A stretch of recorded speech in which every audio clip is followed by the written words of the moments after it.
And welcome back, Mark. Good to have you back on the show. Yeah, good to be back. Well, yeah, United result very disappointing because it was good to have the Premier League back. I thought it was some really good results. You know, you enjoy Liverpool losing and Man City losing and then Man United lose. And I sort of go, I wish we'd all won, you know, because Liverpool and Man City aren't going to really be a problem for us, but we needed the points. So, yeah, it sort of kills off any joy at Liverpool and Man City losing because, rubbish. No, I hear you, mate. I felt the same. I really enjoyed watching Liverpool lose. City lost. You know, Spurs got beat, who are a bigger threat to our league position this year than Arsenal, that are clear of us. And I don't know about you. It just felt again that there's loads to go into, and we will be touching on a few points that have been made and a few clips to play. But there was this one part of me that just went, how many times in the last 5 to 10 years have we had these opportunities in the league and failed to deliver, failed to turn up, failed to play with intensity? It's crazy.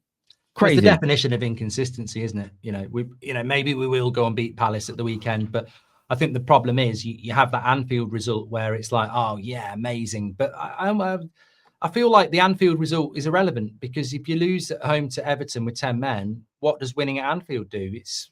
You've just nullified the whole point of winning that game is you're not expected to win it. So it's 3 extra points. Yeah. And then you go and give up 3 points that you meant to get against Everton. So, yeah, just typical inconsistent. You light switch United. Mate, 100%. Let's jump into our first clip. It is from Ruben Amorim, him talking after the game and being questioned about his system. Let's take a look. 8 Premier League wins since you've been here. At some stage, you're going to have to accept that the way you set up your team is just not working. It's not creating enough wins. And people are finding it easy to play against you. Find it easy to play again, guys. You have I understand that, and I accept. So it's not a record that you should have in Manchester United. There are a lot of things that you have no idea what happened during these months, but I accept that. But I'm not going to change. When I want to change my philosophy, I will change. If not, you have to change the man. So, and we will talk about that every game that we lose. I don't believe in that in the system or whatever. I play my way, and I'm going to play my will until I want to change. Is that from last night? Oh, someone sent it to me. Someone just said it isn't from last night, but he did say something similar last night as well. I saw it just posted this morning. Someone sent it to me saying he said this again last night. So if that's wrong, that's wrong. But I mean, he hasn't changed his system. So there are still elements of truth in that. But in terms of the way we played last night, what did you make of the fact that we kept the centre-backs on? We didn't bring on Lacey, who is an attack-minded player.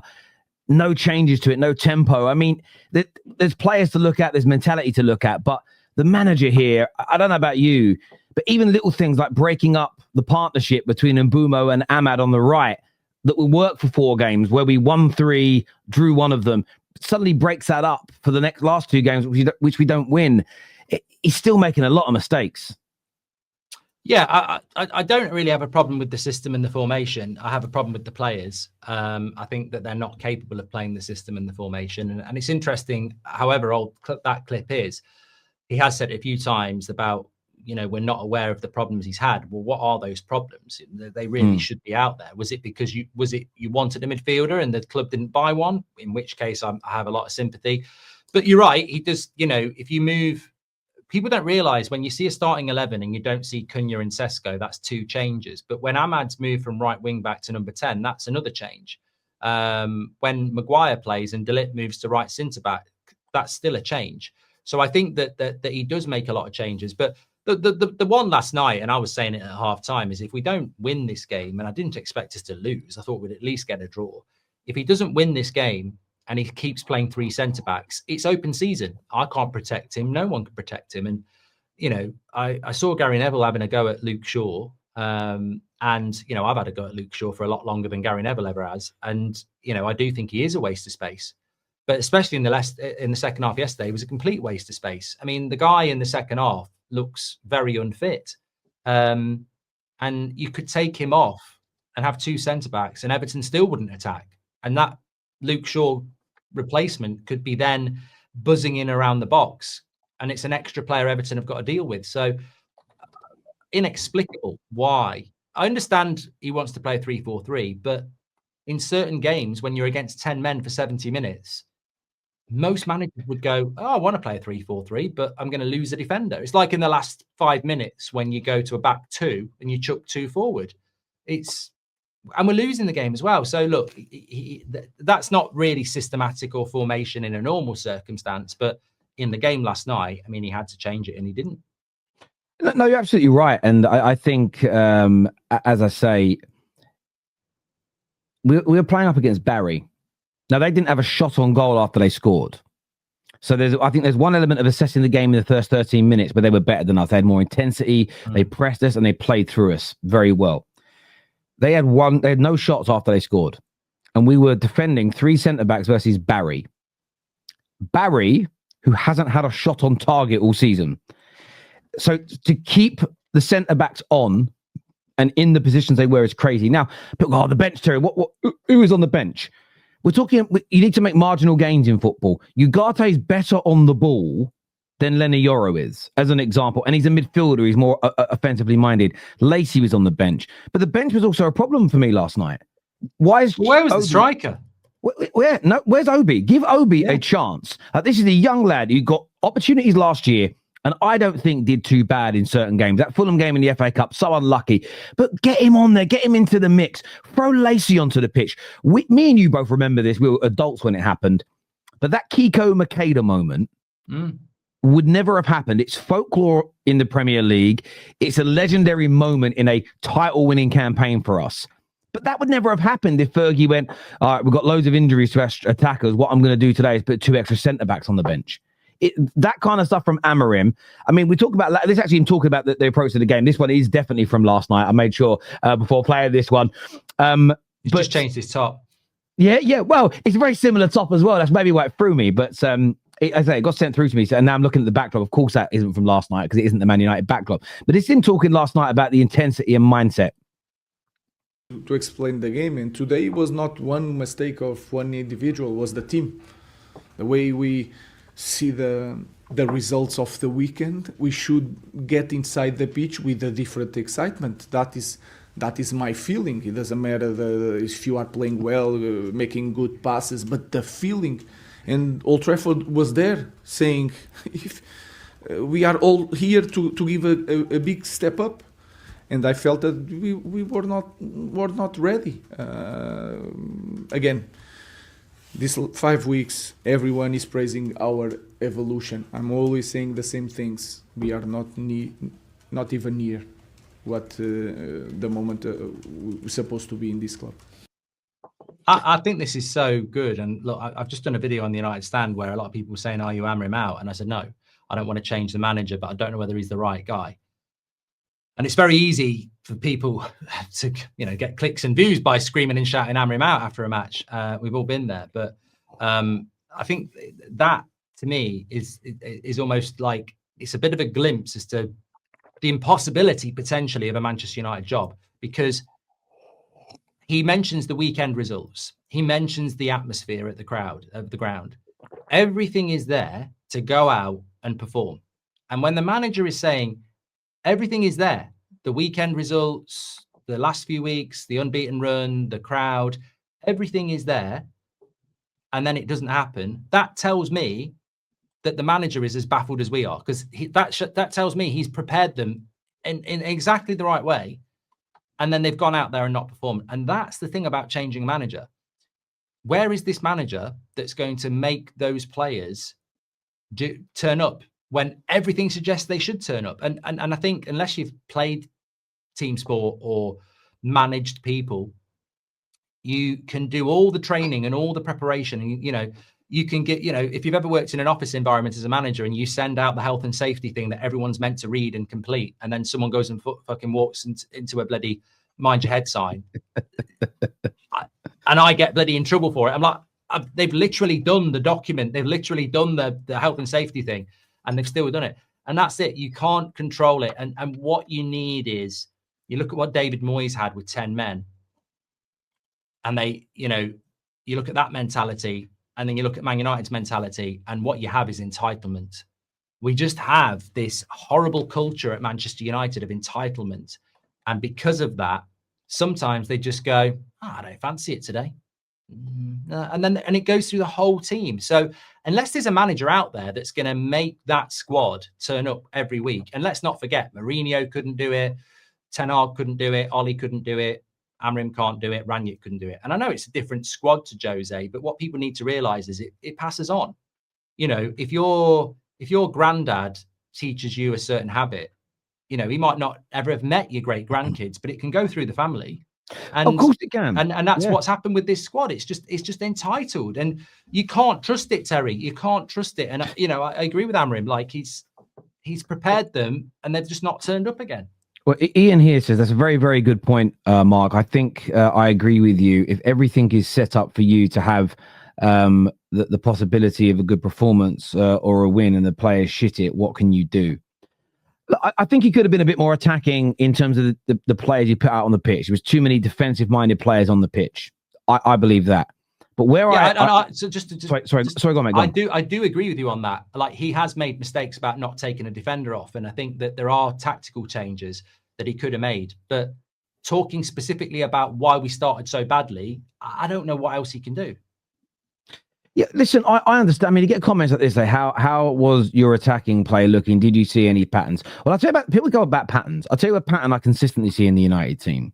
And Mbeumo messed it up every time he got played in the first half, is we get the ball out to Maz, and then the idea is to work the ball around in a triangle until you essentially can play a 1-2 with Mbeumo, and then play him in behind the fullback.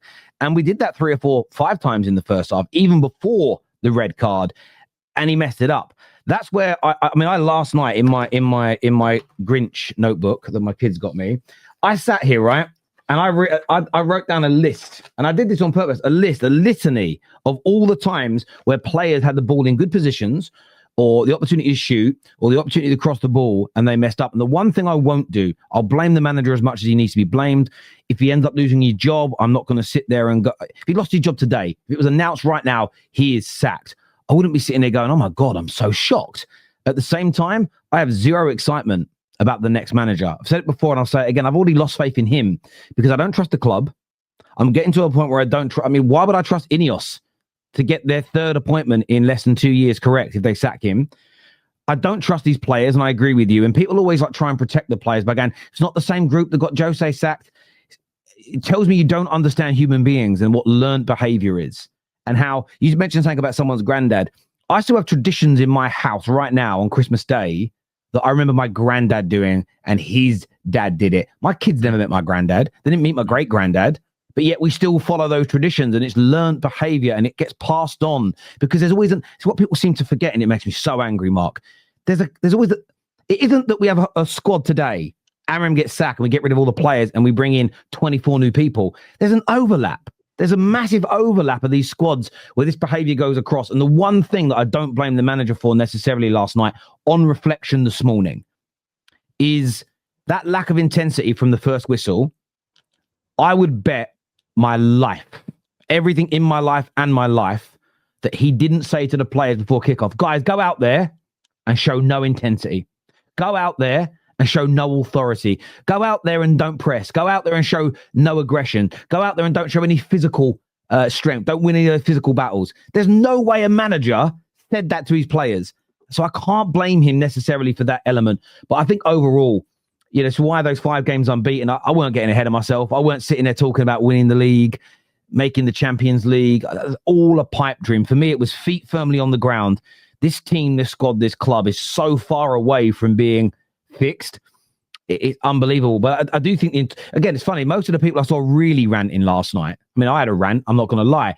But some of the people I saw were the same people in the last couple of weeks talking about winning leagues, winning Champions Leagues. We're back, bantering all the rivals. And I'm sitting there like there's a time and a place. I bantered a few Liverpool fans at the weekend, but I don't use Man United necessarily as a carrot. What I did say is that it adds insult to injury to this Liverpool team that this United side are ahead of them. And last night is why it adds insult to injury, because they're champions of England. But yeah, it was an abysmal night on every level.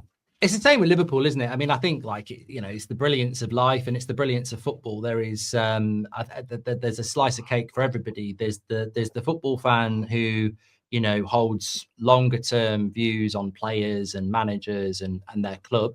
And there are people that literally 2 weeks ago will be saying we're going to win the league, and now will be screaming Amorim out. And then if he wins the next 3 games, they'll be saying Amorim's better manager than Pep. And some people like to, swim in that cesspool of nonsense and flip flop. But to me, I think I look back at the Spurs game, and on my match reaction, I lost it. And I said, I'm not making any apologies. I'm fuming with that. We were shit. We're lucky. And we played crap. And if we do that more often, we're going to lose games. And all I got was from the toxic crew was, oh, shut up. You're just being negative. It's a good point away from home. And we wouldn't have got that point last year.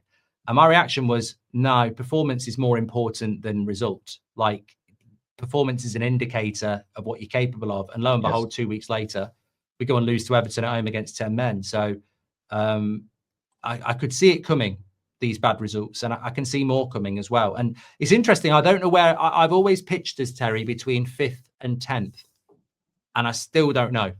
I've got no idea. I mean, it could be lower than that. It definitely won't be higher than that. It could end up being lower. And look, Tactical Devils TV here says, don't make excuses for Amorim. And I almost, straight away have to stop reading the rest of it. I will read the rest. But it's not about making excuses for Amorim. And this part of the footballing conversation perplexes me beyond belief, because no one's making an excuse. He made bad tactical decisions. I think he started too many defenders, made the wrong substitutions, left the centre-backs on. Could have put more of the youngsters on, could have given Lacey an opportunity. If we're just isolating it to last night, he gets criticised for that.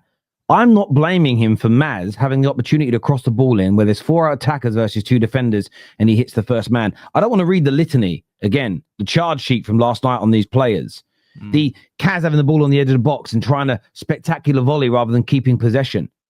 The 7 times in the first half, the ball bounced off of Xerxes' shin and he gives the ball away. The amount of times Dorgu has the opportunity to run at a fullback, bottles it and cuts back. These are player mistakes. I'm not going to let them get away with it just to slam a manager. And the sobering factor for me, and it's why the rest of this says, end of the day, he is responsibility for getting players ready. If he can't, he has failed to do his job. And there is truth in that. And I don't disagree with you. He hasn't improved the team enough overall. The issue for me is I don't go down the manager out route because I have no faith the next guy that comes in is going to make it that much better. Why? History proves that to us. And people hate this conversation because a lot of people like the manager out conversation because it gets you attention online. So all this really boils down to, how can I get seen? How can I be heard? So people make very polarized, one-dimensional, low-hanging fruit type arguments that are just sack the manager, we get better. To what end? It's a very self